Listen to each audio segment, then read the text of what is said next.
action. There you go, you see? I like that. Now that's a very good logo that George has done us there. Will you be making that into shirts? Like I should think so. I should think so. Yeah, I should think so. That was courtesy of Benny as ITV on TikTok, and I just added in the Will I Am, bring the action.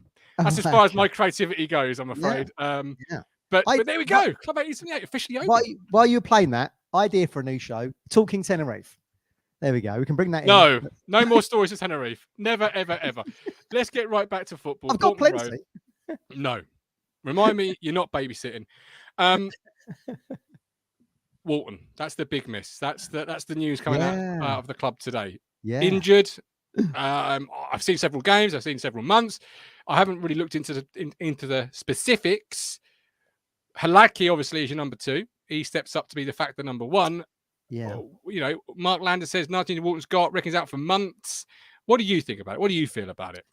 Well, I mean, it sounds like a fairly innocuous injury on the surface of things. I think it's something to do with your heel and how that connects to your toes.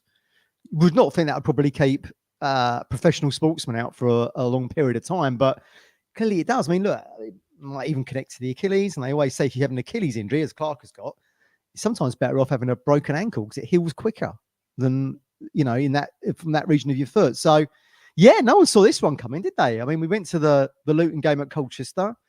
That's where it happened, I think, because he did pull up in that game. He did start to limp for a little while. Then he looked okay.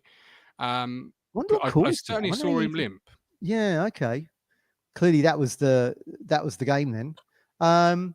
Yeah, I mean, look, he's been mainstay, hasn't he, since Cook brought him in. But now Hladky's been patient. He's sort of patiently sat on the bench waiting for his opportunity, and he's played in cups and things. But remember, he did arrive at Pullman Road as our number 1. And I remember saying to Hawks, we watched him in that final against Portsmouth for Salford, where he was saving penalties left, right, and centre, where Salford won the Papa John's, wherever it was called at the point. And I was thinking he would be a great Ipswich Town keeper. And look, I did say Paul Cook would be a great Ipswich Town manager. I got that wrong. But Hladky looked the real deal to me. And, if you watch back to the class of 92 and you see someone of Gary Neville's ilk actually putting out the stops, trying to get him in. They said, we've got to get this guy in. He's the best keeper that we can possibly get in. And we obviously identified that under the Cook regime. But he's going to get his opportunity now. And I don't think he'll let us down. I mean, look, what did McKenna say at the top of the year when we played Burnley? One of the best goalkeepers in the country with his feet. So you've got to think, which you can't really say that to Walton. For all Walton's positives, I started calling him two-touch Walton for a reason. You did. He's not the most comfortable with his feet. Hladky is. Now he's got an opportunity, and hopefully he won't let us down. He can grab it. And if he does do well, Walton might find himself on the sidelines, on the bench in a few weeks, months, whatever it might be. Yeah, I mean, there's some, people on social media saying we perhaps need to bring a lone keeper in, or do we need to bring a lone keeper in? I mean, this is why you have a player under contract as a number 2, isn't it? Well, for this very moment in time.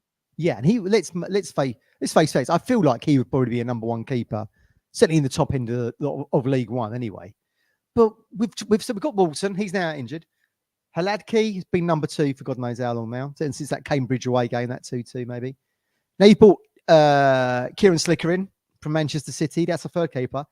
And then don't forget Nick Hayes, who's the 4th keeper. Are we really going to bring a 5th keeper in? I don't see why they would bring the budget in. Plus, would that not be a space that you have to free up in your squad? Yes, well, it depends how long he's out. If Walton's out till Christmas, for example, then you might have that opportunity to not include him in your 25 and then add him in January. I suppose the window being open for a certain while longer is really beneficial because you give Hladky the opportunity to take it, grasp it, and then if there are a few mistakes, such as there was in the early part of his Town career, you've then got time still to make a move in the market, should you feel like you need to. Yeah. I don't know about you, but it feels like, I don't know, Slicker seems to be like one for the future. He didn't really have the debut he wanted, did he, against Werder Bremen and dropped the ball. He didn't really want that. That was, no one wants to see that as an Ipswich Town fan. You want him to do well. And Hayes is a bit of an unknown quantity to me. I know he's played non-league, I think, locally. Hemel Hempstead, wasn't it? Yeah, something like that. From memory. So maybe we'll go with a lone keeper. We'll just have to wait and see. But I hope personally Hladky can grab that opportunity and stake a claim. And see what he can do, because he deserves it. I mean, look, it must be difficult being a professional footballer, knowing that you're going to be sitting on the bench Saturday, Tuesday until Christian Moulton gets injured or has a bit of a mare or whatever it might be. So now he's got the opportunity. I think he deserves a run of games to see if he can take it, like you say. And if not, then there is plenty of time in the window, another month yet, to make a move if you need be. But I don't know what that kind of message that would send to the other two, Hayes and Slicker. You go and bring someone else, with our multitude of keepers.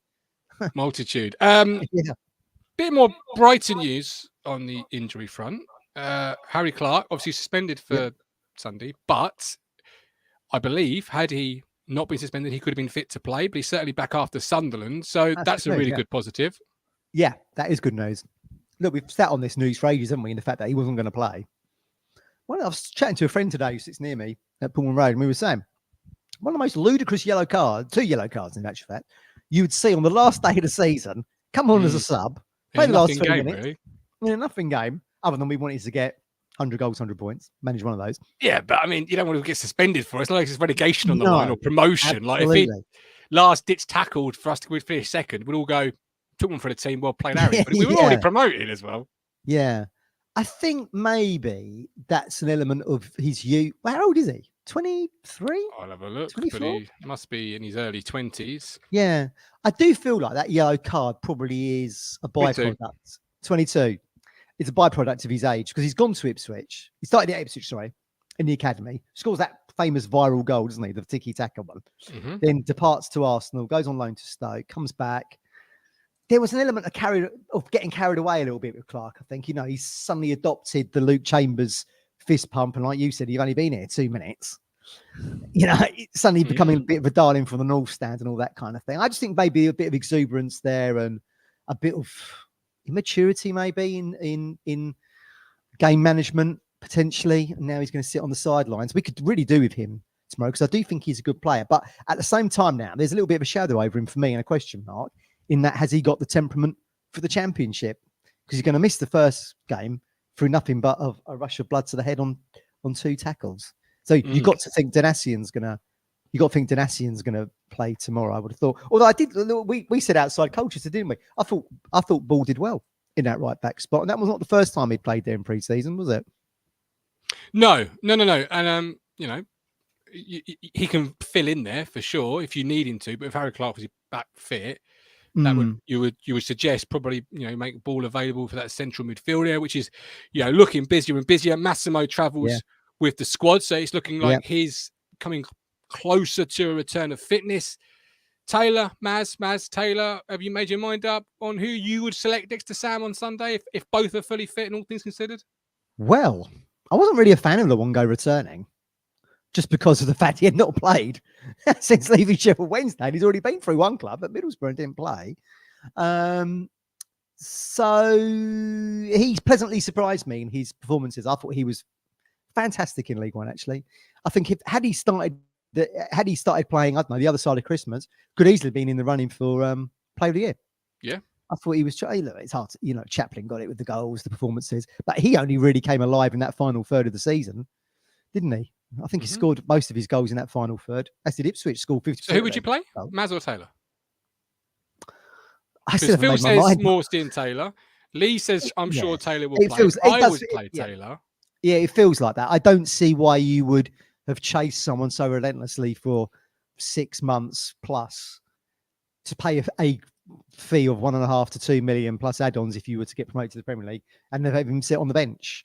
But there's no so it feels like Morsey and Taylor is the combo for me. But there's no getting away from the fact that Luongo and Morsey had a really good understanding, albeit in the third tier. But then Taylor's come from I know he's had some games in the Championship. Hell, Luongo's had games in the Championship and internationally for Australia. Taylor's got legs about him, though, isn't he? He's a younger player. He's stat-wise last year really good compared to Mass and Morsey. Yeah. You've paid money for him, which at the moment it's a good debate to have, isn't it? Yeah. Oh, yeah. There'll be clubs biting our hand off for either or. Yeah. But, if you look at the window as it stands, and a lot of social media about, is it a good window, bad window, underwhelming window, blah, blah, blah. But as it stands, him alongside George Hurst is one of your marquee signings. whether you believe that to be the case or not, currently as it stands, they are the marquee signings, him and George Hurst, because they're the ones you spent the money on. We can't really, I don't think we can really judge the win. It's like judging the season, isn't it? When it's not over. Like Rich said, we're not going to get automatic. McKenna's lost the plot. And there we are, we end up automatic and scoring 100 goals. So I don't think we can really, a lesson to be learned there. Let's not judge it until the transfer deadline is shut. I mean, look, we bought Morsey in on the last seconds, didn't we? That year under Selena on last seconds. Yeah. Chase Hurst all summer for him to go somewhere else.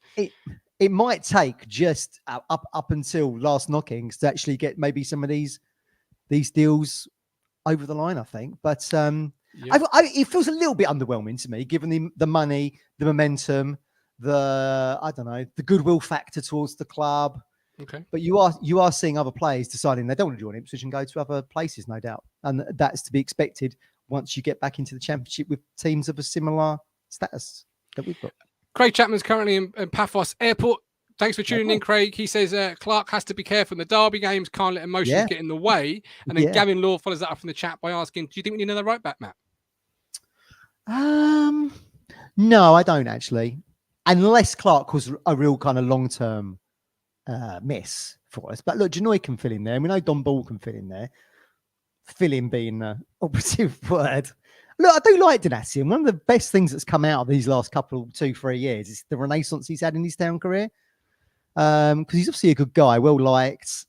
If Burns hadn't had such a standout season, that first season with us, I probably would have voted for Janoy as my player of the year. I voted for Damien Delaney to be player of the year once, having coined him a donkey at the start of the season. And then they moved him to left back, I think. I was like, he's played really well there. But, you could change your mind, can't you? But I really like to see what Janoy's done. But the drawback, look, Clarke's very good at going forward and can shoot from distance and's got a goal in him, as we said earlier, with that viral video that we saw a few years back. The only problem with Janoy, of course, is you always say mine, don't you? He gets nosebleed if he goes over the halfway line. But look, he does put himself in the mix, and he has got a few assists in his town career. Yeah. I just wish his crossing was a little bit better. It does feel like he hits the first man. And once you get into the Championship and we go to the Stadium of Light on a Sunday, you might not have too many opportunities to actually get the ball into the box as the away team and actually capitalise on a counter-attack or whatever it might be. So it feels like you've got to be, 10 out of 10 in your performance in order to come away with points. And look, fingers crossed Janoy will do it. He'll do his best, won't he? Absolutely. JD is very good defensively, says Craig, but he lacks the attacking ability that Clarke provides. Phil, Jackson can play right back or right wing back. I wouldn't want to see him in the Championship, though, Phil, if I'm honest, where players are a step up. Yeah. Talking about stepping up, icing on the cake, I guess, if you talk about Clarke and Mads being back, is Broadhead travelling with the squad to Sunderland. You don't travel if you're injured, do you? Well, it's a long way to travel if you're injured. It ain't around the corner, is it? No. And you remember what happened with McGoldrick? Actually got injured travelling from Portman Road.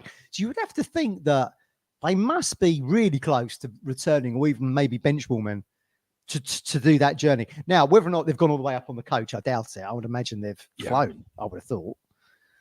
Football doesn't mind a carbon footprint, does it? They must have flown. I would have thought they've flown quite a bit this pre-season. They're probably used to it by now. Oh, yeah, well, exactly. Multiple trips to Austria, isn't it? So they'd have flown up there. You would have thought, generally with McKenna, I think if you're injured, he's sort of, he said, didn't he, in those against the two German sides, the players that were back home injured, Broadhead, Longo, and others, he said they weren't even in my thinking because they can't contribute. So you have to think if you travelled, there could be an opportunity to sit on the bench, maybe. That's the most we could hope, unless Broadhead's really made a good recovery. But it seemed an innocuous injury at the time, didn't it? Because he just sat down, didn't he, at Colchester, and then suddenly went off, didn't he? Yeah, precautionary. It was sort of, and it was not mentioned as most injuries aren't in Ipswich ever again. And then it was rumours and sort of questions. Yeah. I mean, I'm all for competitive edge, and I would never expect McKenna to openly play his hand, but. Yes, but you'd expect maybe media to ask, what's the... Well, I bloody would be.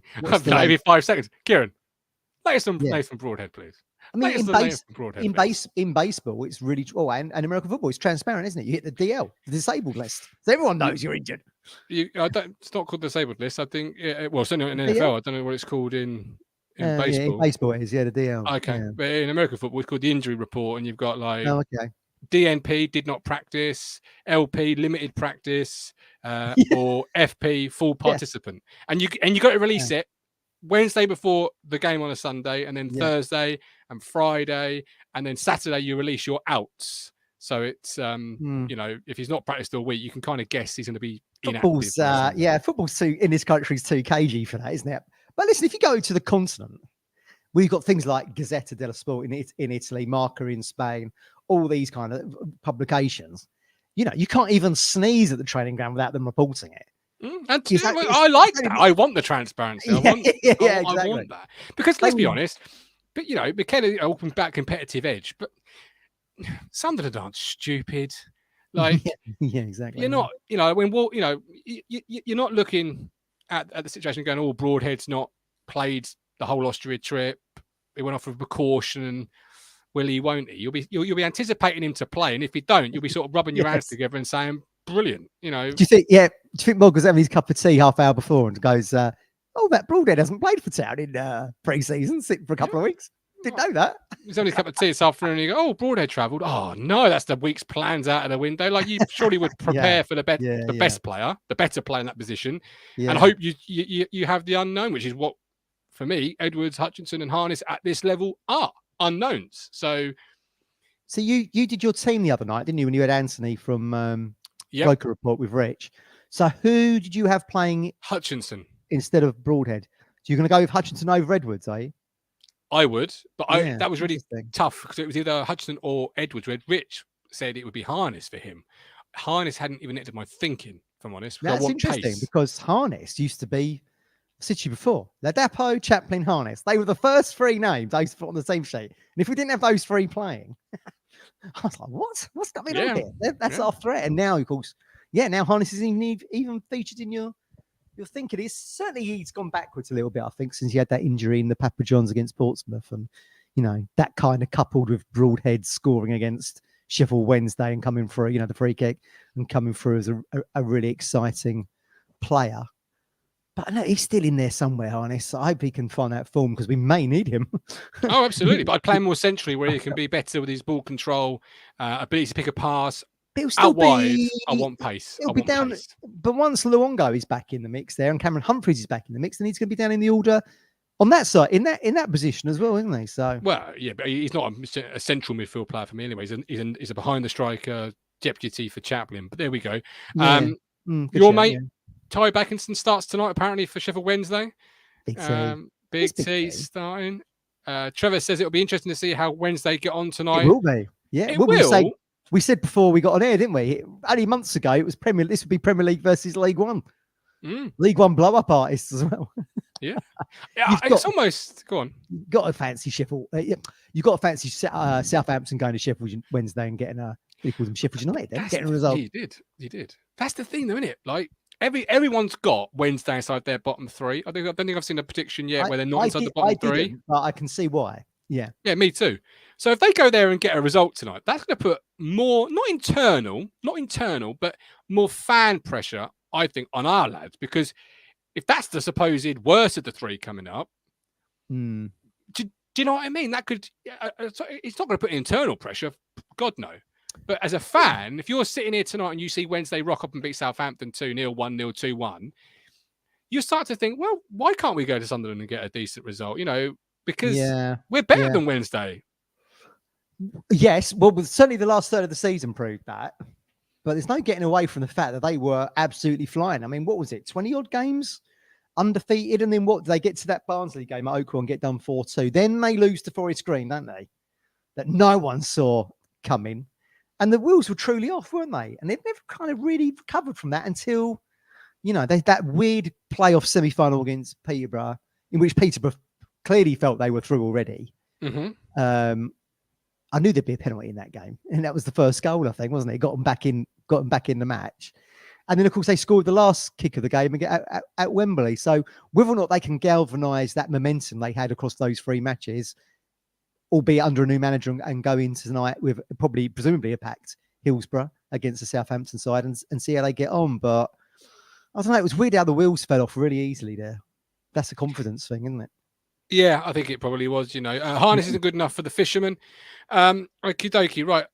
obviously McKenna did some press conference stuff today. Before we come to McKenna, Jack Taylor in the week. Why can't we emulate Luton? Yeah. Is that the usual bravado you get from new signings at a football club, or is that a genuine why can't we? Because for me, I mean, I guess why can't you? I guess, yeah, why not? Well, we've got family friends who support Luton because they went to school with their captain, Dan Potts. They've got they got tickets to Wembley through him and various other games at Kenilworth. And I said to him, listen, I'm being funny here. You've got one of the worst stadiums in the country and one of the worst budgets in the Championship. How come you're third? And he said it was just purely their midfield was a real engine room to, you know, from coming back to be fed from the defence to feeding the strikers. And they kind of took that momentum. Now, Ipswich have got that as well. But whether or not you can put it across 46 league games, I mean, you know, you have to take your hat. I will take my hat off to Luton and say they did really well. But there'll be lots of clubs looking at that story and thinking, well, can we emulate that? It didn't seem a particularly competitive Championship last season. I mean, as we've said on here before, Sunderland got into the playoffs with one of the lowest totals ever, sub 70 points. They did. 68, 69. So I think it's going to be much more competitive to get into the playoffs, and I think there'll be more teams taking points off each other this season. Well, look, we'll just have to wait and see. But I think that story will be an inspiration to a lot of clubs, including ourselves. We've certainly got the financial power to do that, but we've not actually spent it yet, have we?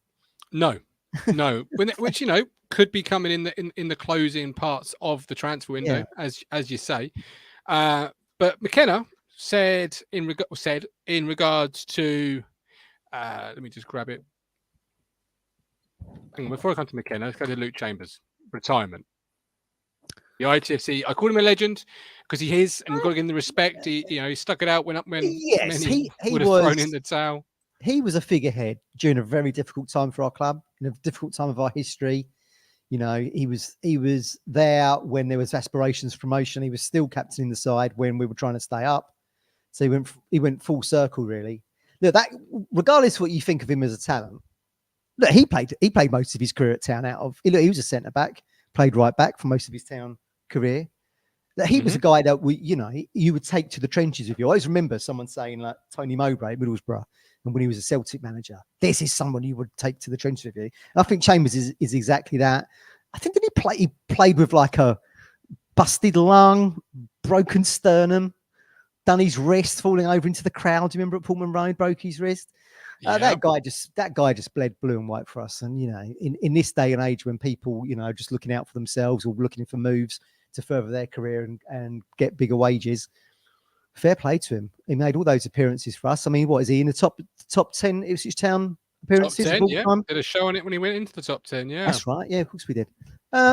So absolutely fair play to him. And it was a difficult time in our history, and there was a lot of uncertainty. And you know, he started his career with us when we were looking to get to the Premier League, and we ended up going down to League One. And he did his best for us, and that's all you can really ask. So great servant for the club, and deserves to be in that top 10. I just wish he could have been maybe part of this story, and his loyalty to Town could have been rewarded with some kind of trophy, promotion, whatever it might be. But it wasn't meant to be. But that would have been nice. A great servant, certainly a great servant for us. And you know, I that's, you have to respect that. No, I completely and utterly agree. It would have been nice, a nice little fairy tale story, but I don't think he would have been, and I don't mean it with any disrespect, good enough for this team. No, most probably you're right. Yeah, look, Janoy is. So you never know. Never say never. But yeah, I see what you're saying. He certainly fitted what we were going through at the time, I think. And you know, he's one of the great Ipswich Town captains, albeit not for silverware or great success, but just for trying to guide us through stormy waters, which he had to deal with. Yeah. Oh, yeah. Particularly with the ownership at the time. But yes, so, you know, thank you for your time at the football club, and good luck, and have a great retirement on the golf course and whatever you choose to do. Maybe you'll be a Tom Brady, Luke, and you'll invest in a football club. You know, I'm not quite sure what you've got in the bank, Tom but Brady. Birmingham. Tom Brady, Birmingham. Your friends, Birmingham. I know you've had some back and forth with the Birmingham fan after last Monday's show. It's always good. See, McKenna. Got no money, apparently. Well, they have now.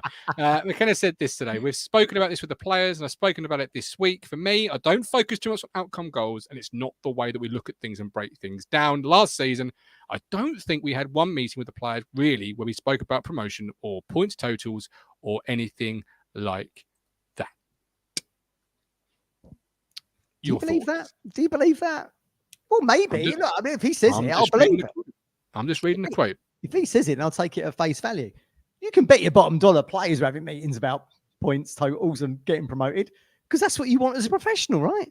You want success. You know, sadly, didn't come to Luke Chambers at Fulham Road, but you can bet your bottom dollar town players want promotion. They want success. They don't want to be playing in League One. They want to be playing in the Championship. I'm sure there was lots of meetings outside of management and coaching staff briefings where everyone was saying, come on, we can still get this second place with Sheffield Wednesday blowing up, etc., etc. You know, we want to score 100 goals. We want to score 100 points. We want to go down in history alongside Manchester City for those things. I'd be thinking about that. As a professional, I'd be thinking about that all the time, because that's how you're judged, is it not? By how well you've done, how you get promotions, silverware, cups, honours.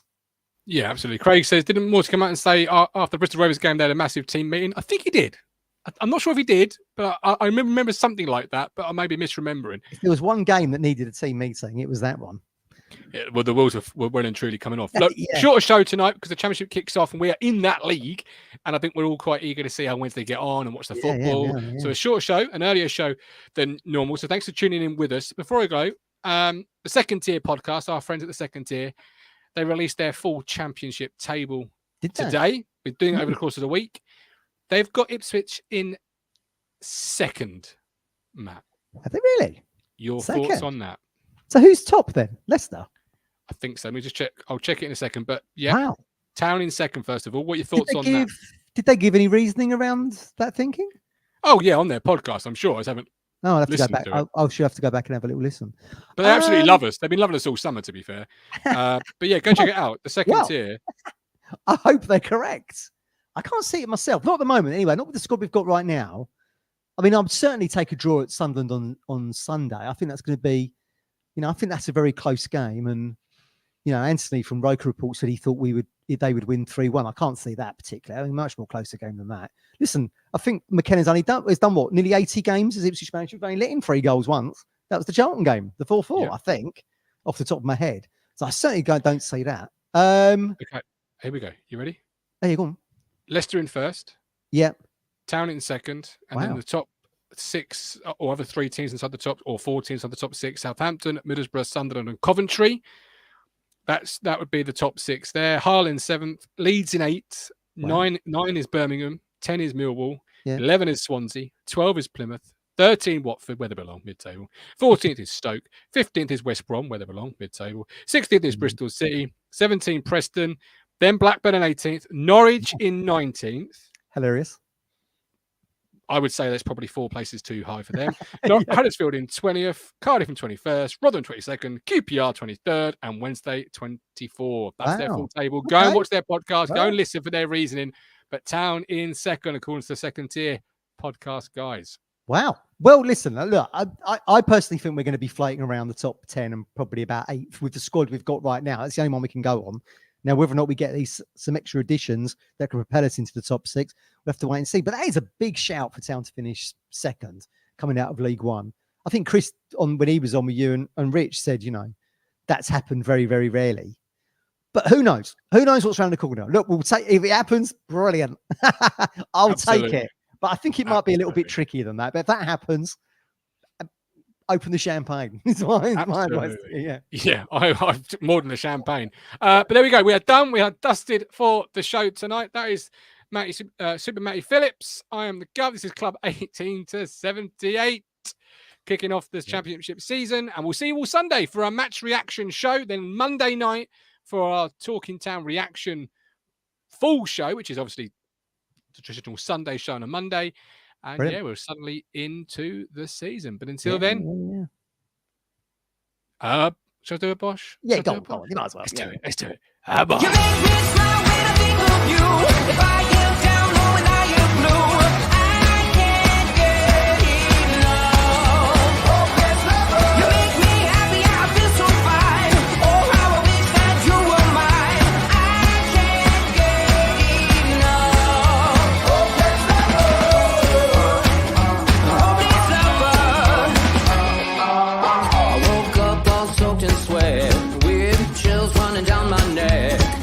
Went crazy from just the thought of you.